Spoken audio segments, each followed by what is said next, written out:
ಹಾಂ, this is ಅಲೋಕೇಸಿಯಾ. ಹಾಂ, ನಿಮ್ಮಿಂದ 6 ತೊಗೊಂಬಂದ್ನಲ್ಲ. ಹಾಂ, okay, this one we can plant more. Alocasia will be even better. ಏನೋ ಎಗ್ ಅಂತ ಹೇಳಿದಿಲ್ಲ, ಯಾವುದು? ಇವತ್ತಿಲ್ಲ ಅದು. ಹಾಂ, ಈ ಥರ ಪಾಂಡ್ಸ್ ಅಲ್ಲಿ it was there.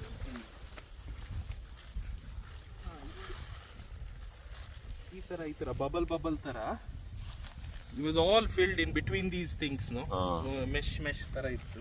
Okay. I'll just see if it is. no, doesn't matter. So many grasses have already started landing up on their own. And we can add about ಇದ್ರಲ್ಲಿ ಒಳಗಡೆ ಲೋಟಸ್ಸು ಹಾಕ್ಬೋದು. Lily lotus.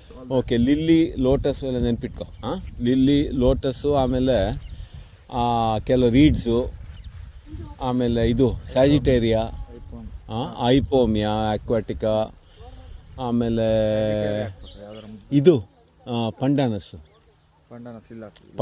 ಹಾಕ್ಬೋದು. ಅದೆಲ್ಲ ಹಾಕ್ಬಿಟ್ಟು ಈ ಕಡೆ ಇಷ್ಟಗ್ಲ ಒಂದು ನಿಶ್ ready ಮಾಡ್ಕೋಬೋದು, ಹಿಂಗೆ ಇಷ್ಟಗ್ಲ. So that this area becomes green, and then in that root zone there will be sufficient niche for many things to breed. I've seen the actual locations for this kind of situation.